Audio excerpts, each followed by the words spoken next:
Alrighty, well, here I am. I'm not in Las Vegas, but I'm on the highway to Pasadena, heading back. I made a stop and took care of some paperwork back at the old storage unit at Rancho. And then the phone, again, the same phone that's been bothering me, glitched again. So I'm racing back like a maniac to get to Pasadena, to get to the store, Apple store, and I'm pretty frustrated that I asked for another phone. I said, just switch it out. But oh no, they can't do that. They've got to do all these other things. So they've done all that, and it still is glitching. So I'm going to just insist that they give me another phone.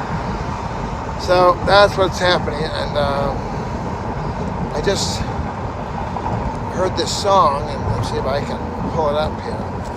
Not too much trouble there.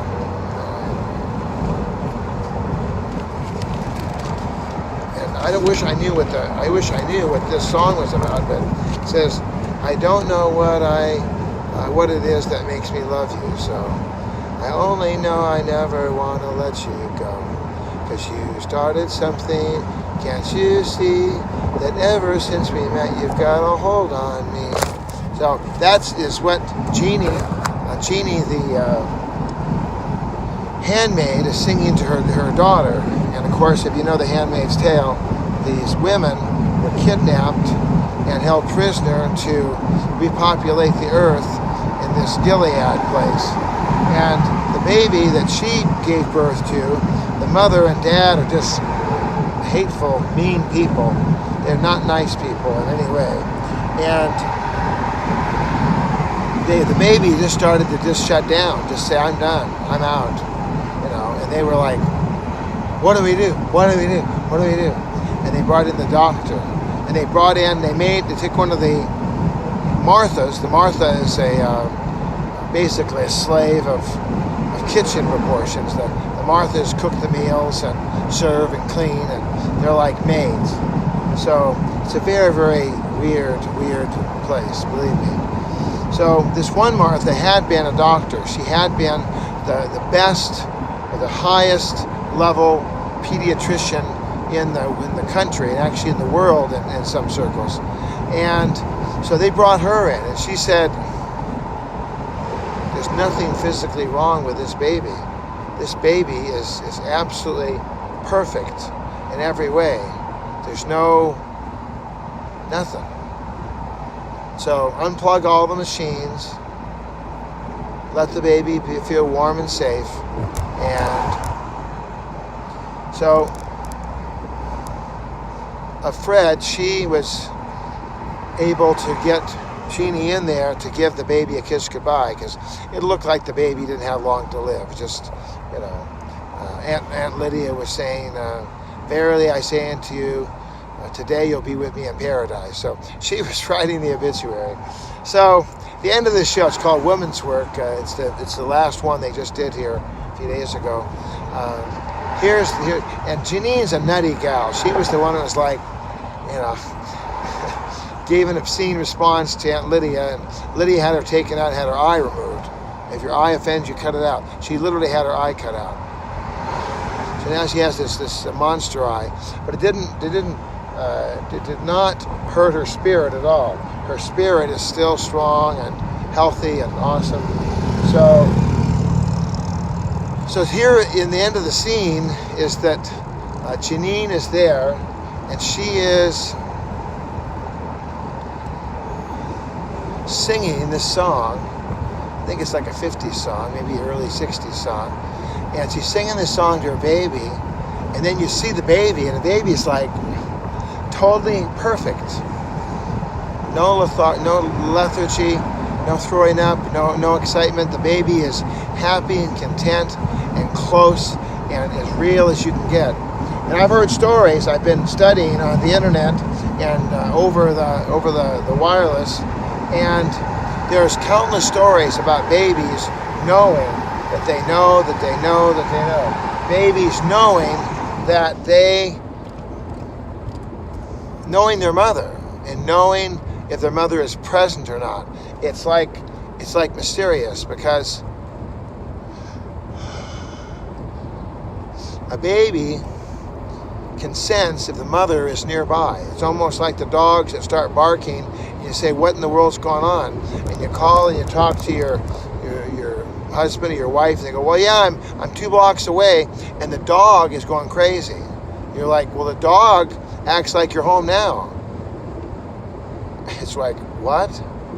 There's something beyond. There's something in the spiritual realm that we don't understand. There's something beyond X's and O's. There's something beyond what we can explain. I mean, and I guess the way that I explain it is that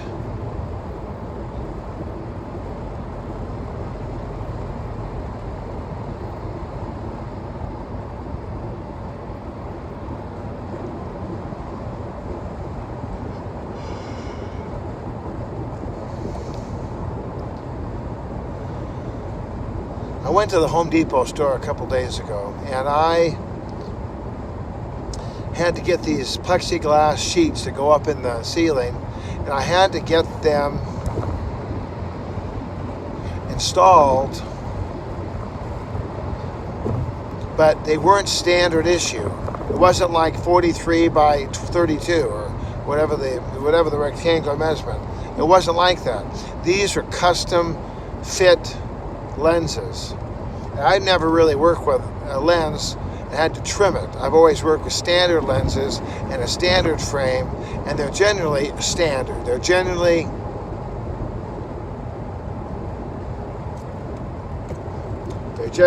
just are. And nobody has to adjust them, nobody has to trim them. They're just A-OK perfect. So I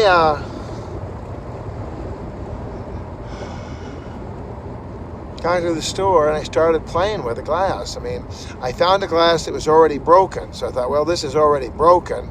It won't hurt anything if I go down to if you go down to the molding department at the Home Depots, they have a cart, and the cart has a saw on it, and it's got a miter box, and it's got a tape measure. I thought, well, number one, I want to measure and see what this measurement is on this, and number two, I want to, if I can, see if I can cut this and get it. So I literally just got a saw that had little small teeth on it, little tiny teeth. So I went, and it cut it, but it was like shark's teeth. It was all. So I thought, well, that ain't gonna work. So then I thought, well, if I had a glass cutter, I don't have a glass cutter, but I do have a box cutter. I've got a box cutter. So I went ahead and I got my box cutter out, and on the smooth side, it would make sense to try to score it. When I say score it, that means you make a little tiny thin line. So I put a little thin line on there, and then I tried to break it off, and it's okay. It's okay. I mean, it did break off, but it wasn't quite real smooth, and it was some jiggy-jaggy. It wasn't nearly as much jiggy-jaggy as when I got the saw out, so that was not nearly as much. Help me, Lord. But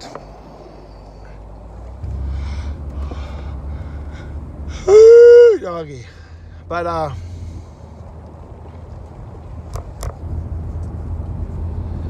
so then I thought, well, gee, what if I push down? What if I push towards the rough edge? There's a rough side and a smooth side. There's a texture side and a smooth side. So I thought, I'm going to push towards the jiggy-jaggy, and then and I did that.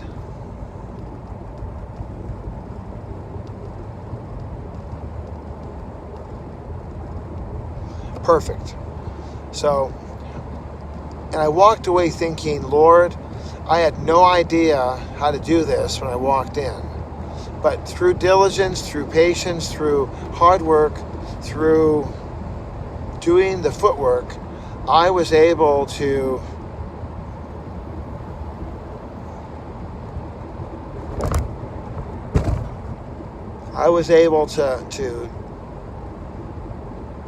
discover how they do this. How do they cut this glass? They score it and they snap it.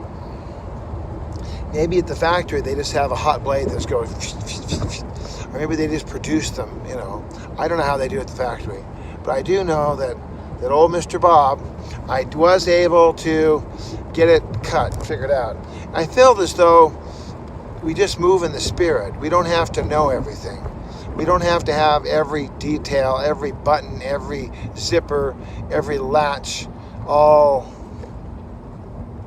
locked in. And in fact, if somebody has, I've heard Steve Brown talk about this. I miss Steve Brown. I haven't heard from Steve Brown in so long. I'll have to call Steve Brown's office and find out what's happened, because I haven't heard a word from Steve Brown. I should write that down. Call Steve Brown. Yeah, he's out of town. Steve Brown's out of town. There we go. Let's see. I'll write that down here, because I do miss Steve Brown. But Steve Brown did say this. Steve Brown.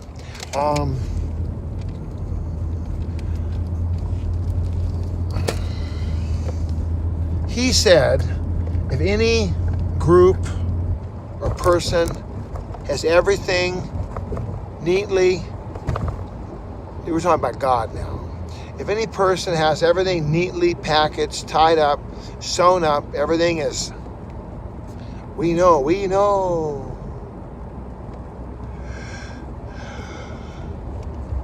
That's not God. We're never going to have everything in a neat, nice package. People like nice, neat packages. People like everything. People like that. But there's a sterility to zero emissions, perfection vehicles. You know, it's just, there's something that escapes us. There's something that gets away. Life has a way of oozing out and getting in the way. Life has a way of oozing out and getting in the way. Life has a way of oozing out and getting in the way. Life has a way of oozing out and getting in the way. Life doesn't like to be hermetically sealed, perfectly aligned, magically just. So I don't waste a lot of my time trying to get everything. I do a lot of diligence. I do lock my doors, thanks to my El Salvadorian wife. She's grew up in an area where it was a lot of, you had to take care, you had to be wise. And wisdom was, she didn't just walk around, come on in, take everything. They would do it, they'd take everything. You know, so you got to be smart. At least have a sense of wisdom. Jesus even did that. Jesus would say, "We're going to go. We're leaving." Exit stays right. You know, he would take off.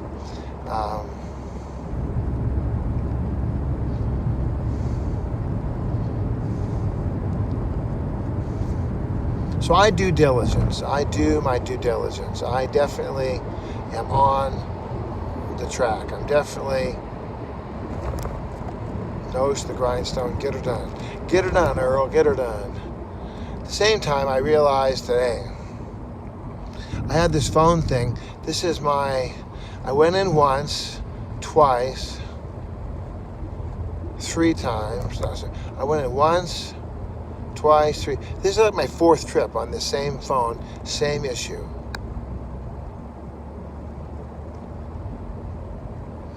And they're trying to tell me, oh no, the phone is perfect. It's perfect. The phone is perfect. It's your software. Your software. Tell me kind of playing with the software. No, it is not my software. It's not the software. No. And it's funny because they tried to say that, and yet when the phone originally did the glitch, there wasn't any new software. I took the phone as it was. I just added things in, and so there was no new software. It doesn't make any sense, you know. So.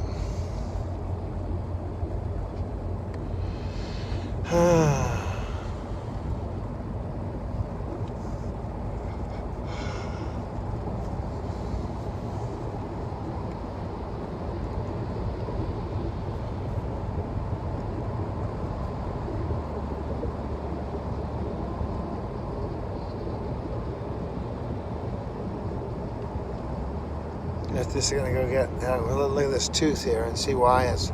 I'm popping ibuprofen like 6 at a time, a couple times a day. I mean, that's not good. Because anytime I eat anything, it just the pain just goes. So there's obviously something wrong. I don't know. I'm gonna guess. I think it could be maybe the nerves and the root or something. Maybe I need a root canal. I don't know, but I need something because I can't keep popping ibuprofens, and it certainly is good for the diet. You don't want to.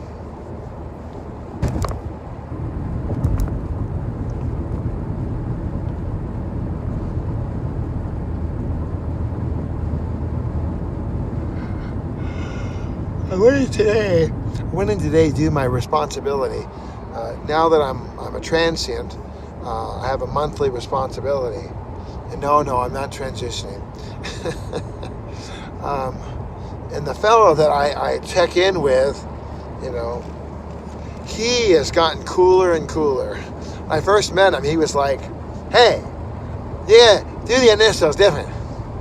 He was like all freaked out about how I was doing my initials. I just did like this, And so now he's like,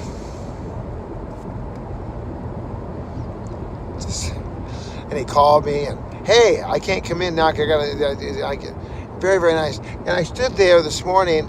I felt like I was in Gilead. I felt like I was like out of my body, and I was a third person. I was no longer in San Dimas. I was in Gilead. And I just saw how June, Offred, I could see how she operates. Yes, she wears her little white deal. She has her little wings. She's got her little red outfit. She does everything that she's supposed to do. And yet,